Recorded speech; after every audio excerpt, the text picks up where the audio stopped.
பத்திரிகைகளை சந்திச்சு பேசலாம். ஆனா வீடியோ வந்துருச்சு, நாங்க எல்லாமே டெலிகாஸ்ட் ஆயிடுச்சு, மக்கள் எல்லாருமே பாத்துக்கிட்டு இருந்தாங்க. அதெல்லாமே இருக்கு. ஏன் செய்தியாளர்கள் சந்திக்கிறத அவர் தவிர்க்கிறார்? செய்தியாளர்கள் ஏன் சந்திக்கணும்? இல்ல, நிறைய கேள்விகள் இருக்குல்ல, மக்களோட கேள்விகள். இப்போ இந்த 30 நாள் அந்த கேள்விகளை நீங்க திமுக பத்தி கேட்க மாட்டேன்றீங்க? அவங்க பத்திரிகையாளர் சந்திக்கிறாங்களே, எத்தனை பேர் கேட்டீங்க? எத்தனை பேர் கரூர் விவகாரம் தொடர்பாக எத்தனை கேள்விகள் ஐயா ஸ்டாலின் அவர்களை பார்த்து நீங்க கேள்வி எல்லா மீடியாவும் கேட்டிருக்காங்க. நீங்க கேட்டீங்களா? கேட்டிருக்கோம். எத்தனை பேர் கேட்டீங்க? ஐயா அனைத்து பெண்களுக்கும் 1000 ரூபாய் கொடுக்கலன்னு ஐயா ஸ்டாலினை பத்தி கேட்டீங்களா? மாணவர்களுக்கு கல்வி கடனை தள்ளுபடி செய்கிறோம் என்று நீங்க சொன்னீங்களே, தள்ளுபடி பண்ணீங்களா? ஏன் யாரும் கேள்வி கேட்க மாட்டேன்றீங்க? பழைய ஓய்வூதிய திட்டத்தை நாங்க நடைமுறைப்படுத்துறோம் அப்படின்னு சொன்னாங்கல்ல, ஏங்க நடைமுறைப்படுத்தல யாராவது கேட்டீங்களா?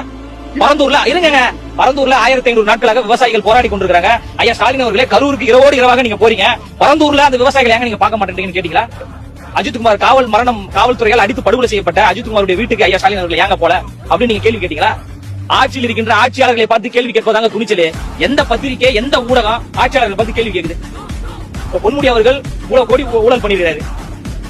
நேரு அவர்கள் என்ன கணக்குன்னு எனக்கு தெரியல, ஒரு வேலைக்கு 25 லட்சம் 30 லட்சம் வாங்குறாரு. 2500க்கும் மேற்பட்டவரோட அவர் பணம் வாங்கிருக்கதா சொல்றாங்க. அது வந்து பெருக்குனா எத்தனை கோடி எனக்கு கணக்கு சொல்றாங்க. அதான் செவிவெளி செய்தியா தானே எல்லாமே இருக்கு. செய்திகளாக தான். இதனால சொல்றேன், ஊடகமாக இல்லை என்று செவிவெளி செய்தியா சொன்னாங்களா இல்ல அமலாக்கத்துறை சொல்லுதா? உங்களுக்கு புரியுதா? ஊடகமாக இருந்தால் இந்த தலைவர் சந்திப்பார். ஊடகமாகவே இல்லை, எல்லாம் வந்து திமுக செய்தி தொடர்பாளர்களா இருக்காங்க.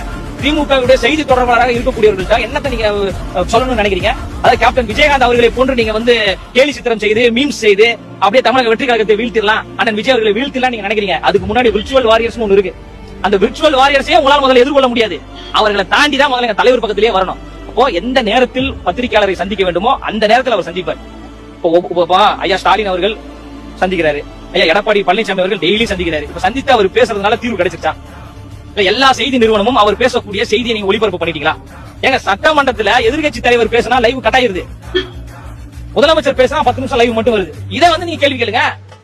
இதுவே தானே அதிமுக ஆட்சியிலும் இதுதானே நடந்தது. நான் 2 ஆட்சி தாங்க சொல்றேன். நாங்க அதிமுக ஜிங்ஜா கடிச்சிட்டு இருக்கோம். அதிமுகவை வீழ்த்தணும், திமுகவை வீழ்த்தணும் தான் நம்ம சொல்றோம்.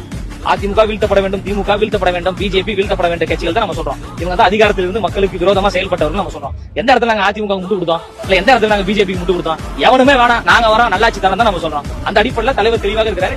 எந்த நேரத்தில் எந்த இடத்தில் பத்திரிகையாளரை சந்திக்க வேண்டுமோ அந்த நேரத்தில் சந்திப்பாரு. உங்களுடைய விருப்பத்திற்காக அவர் சந்திக்க மாட்டாரு. அவர் வந்து பேச வேண்டிய இடத்துல பேசுவாரு.